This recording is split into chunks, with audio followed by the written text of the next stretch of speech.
रामैया डोसा की दुकान और रंगैया समोसा की दुकान लगाकर बाजार में एक दूसरे के सामने कई साल से दुकान लगाकर चला रहे हैं। अब इन दोनों की एक दूसरे के साथ बिल्कुल नहीं जमती। रंगैया को हमेशा जलन होती थी कि रामैया उससे ज्यादा कमा रहा है। और इतना ही नहीं, हमेशा कोई ना कोई बात पे रामैया से लड़ते रहता है रंगैया। ऐसे उन दोनों के बीच में बहुत ज्यादा नफरत था। एक दिन शहर में पढ़ रहे रामैया का बेटा रमेश घर आता है। अगले दिन वो अपने पिता के बाजार में लगी दुकान के पास आता है।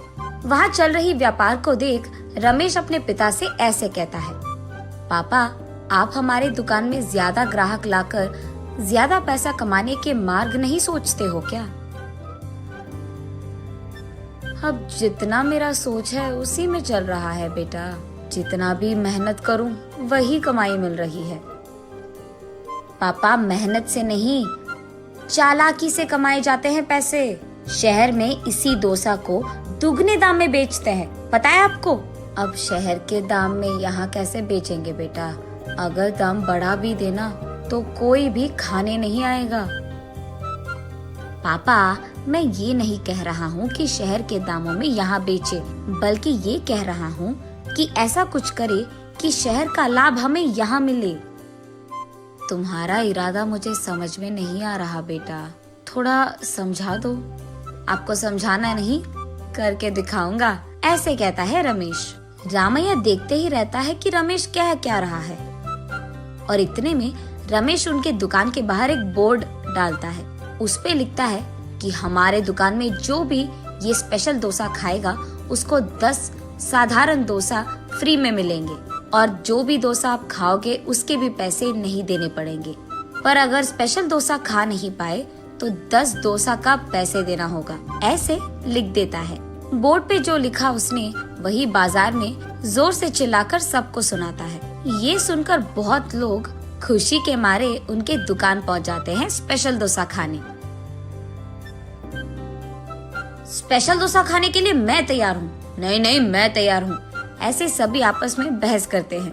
तब रमेश उनके दुकान के बगल में एक बड़ा सा टेबल और चेयर लगाकर जो भी इस प्रतियोगिता में शामिल होना चाहते हैं उनको एक के बाद एक इस कुर्सी पे बैठना होगा, ऐसे कहता है।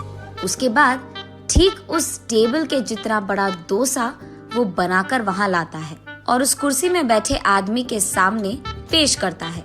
वहाँ मौजूद सारे लोग यही सोचते रहते हैं कि वो आदमी उस डोसा को खा पाएगा कि नहीं।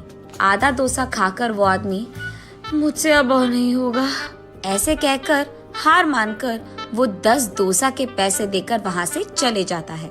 ऐसे ही एक के बाद एक स्पेशल डोसा खाने की कोशिश करके हार मानकर वहाँ से पैसे देकर चले जाते हैं। ये सब ठीक सामने से देख रहा रंगैया अपने आप में सोचने लगता है कि एक स्पेशल डोसा बनाने के लिए कितने पैसे लगते हैं। उसे पता था कि एक स्पेशल डोसा बनाने के लिए 3 डोसा लगते हैं, लेकिन बाकी 7 डोसा के पैसे तो लाभ में आ गए।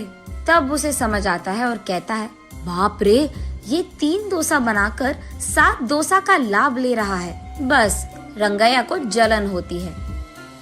कुछ भी करके मुझे भी ऐसे ही पैसे कमाने होंगे, पर क्या करूँगा? ऐसे सोच सोच कर, हाँ, मैं भी उसकी तरह समोसा का कोई प्रतियोगिता लगा दूंगा, ऐसे सोचकर अगले दिन रंगैया उसके समोसा के दुकान के बाहर ये लिखता है कि जो भी आदमी 20 समोसा खा पाएगा उसको 10 और मुफ्त में मिल जाएंगे। पर अगर 20 समोसा नहीं खा पाए तो 10 समोसा के पैसे देने पड़ जाएंगे। और यही बात चिल्ला चिल्ला कर बाजार में सबको बताता है। ये सुनकर बहुत सारे लोग रंगैया के दुकान आते हैं प्रतियोगिता में शामिल होने। जो लोग आते हैं उनमें से कई सारे आसानी से 20 समोसा खा लेते हैं और रंगैया के अनुसार ही वो 10 और मुफ्त में ले लेते हैं और वहाँ से चले जाते हैं। ये देख रंगैया को चक्कर आ जाता है। शाम से पहले ही आधे से ज्यादा समोसा खत्म हो जाते हैं। उसके बाद कई सारे लोग वहाँ पे आकर, हम भी खाएंगे समोसा, हमें भी दो, कहते हैं। इस कारण रंगैया को बहुत गुस्सा आ जाता है, इसीलिए वो उसके दुकान के सामने से बोर्ड हटा देता है। वो किसी को मुंह दिखाने लायक नहीं रहता है, इसीलिए बंडी को लेकर अपने घर की ओर बढ़ते रहता है। आज तो मैं 1 भी रुपए नहीं कमाया और उल्टा जो भी समोसे थे वो भी बेच दिया मुफ्त में। उसे चक्कर आकर वो नीचे गिर जाता है। आंखें खोलने पर रंगैया एक अस्पताल के बेड पर रहता है। उसके बगल में उसकी बीवी रहती है। मुझे क्या हुआ, मैं कहाँ हूँ? ऐसे पूछता है रंगैया। आपको चक्कर आकर नीचे गिर गए थे, कोई अजनबी आपको यहाँ छोड़ गया, ऐसे कहती है रंगैया की पत्नी।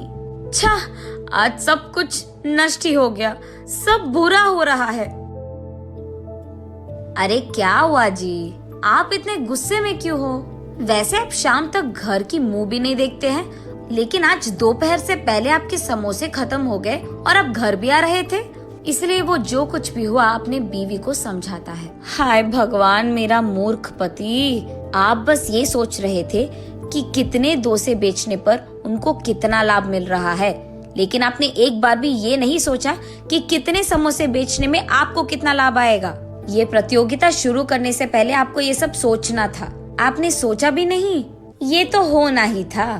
तब रंगैया को समझ आता है कि किसी और को देखकर हमें वही काम नहीं दोहराना चाहिए और पहले खुद की देखना चाहिए। कुछ करने से पहले 100 बार सोचना भी चाहिए, तब हम सब खुश रह पाएंगे। ये समझता है रंगैया।